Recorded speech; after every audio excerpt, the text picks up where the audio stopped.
Do you believe in heaven and hell? Some people do. Some people claim to have gone to hell and come back as a changed person. This is one of those stories. Today we're going to be listening to Carmie S. She actually died in 1992 when she turned 40.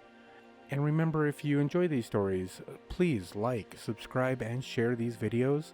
It helps me more than you know. So let's get into it. I was married with 2 young children.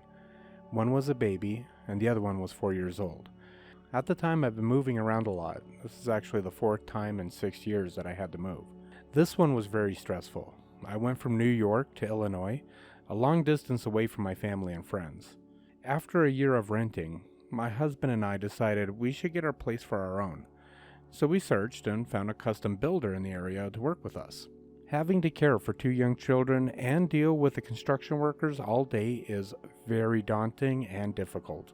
I've been working extremely hard to make life perfect for my family, and now I was hoping the new home would be perfect for us as well.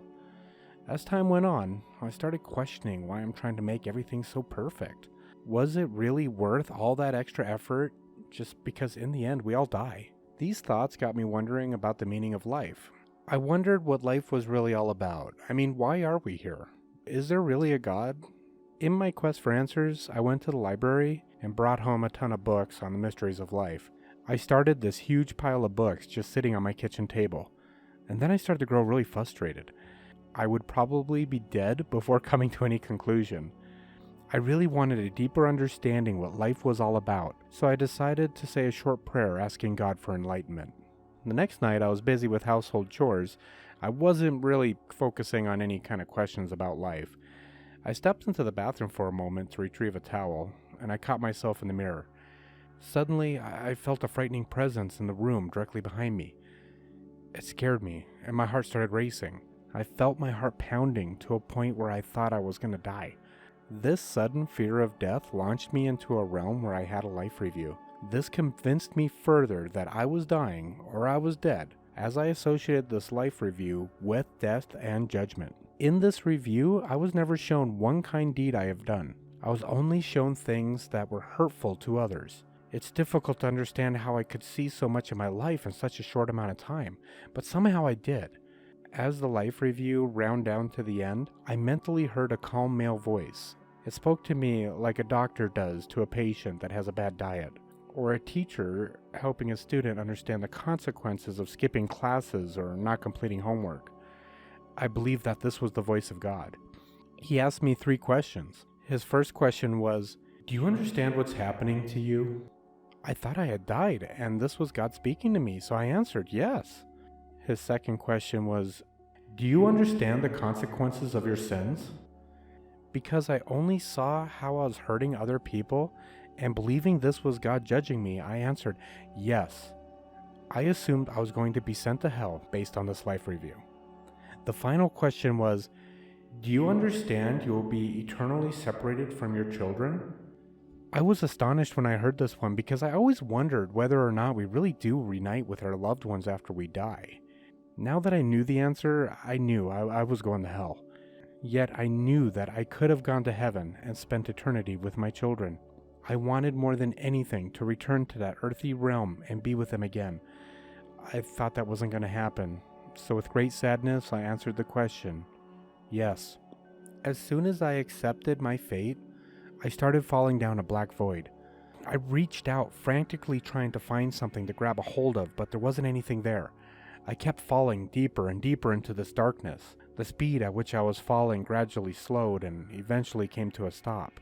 I found myself suspended in the air, hovering over flames.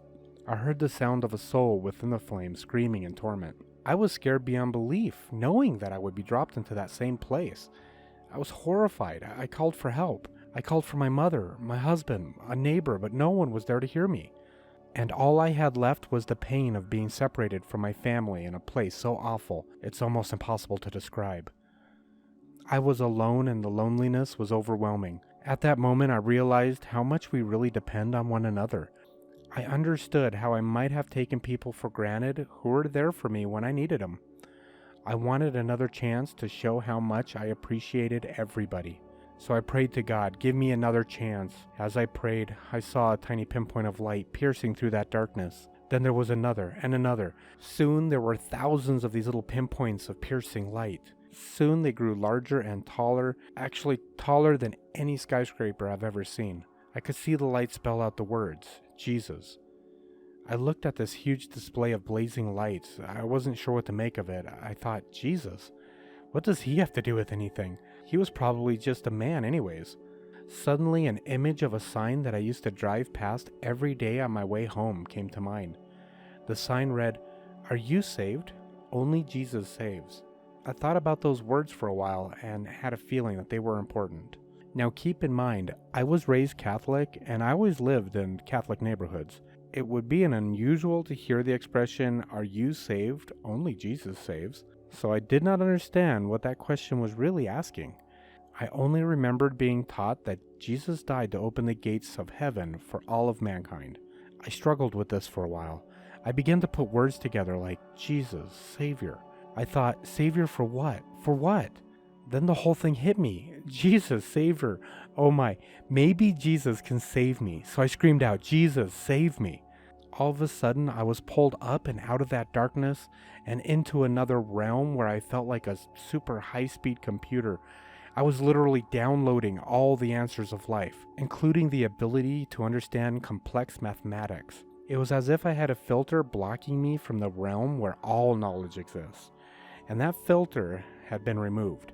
As this information flowed into me, I was amazed because some of the answers of life's most perplexing questions were so simple. I saw years of biblical history pass before my eyes, including the crucifixion. I could hardly believe what I was seeing. I thought to myself, wow, this stuff is really happening. Get me out of here. I have to go tell the world. Then I returned to myself once again looking in that bathroom mirror. So honestly, I don't know what to say about this one. I find it really fascinating, but is it really, it's not really a near-death experience, but is it an out-of-body experience? It just seems to be an experience. So I don't know how I'll label this one when I get to it. Keep in mind, if you like hearing these stories, don't forget to like and subscribe and share this video. It means the world to me, and I hope to see you next time. Remember, live long and live strong.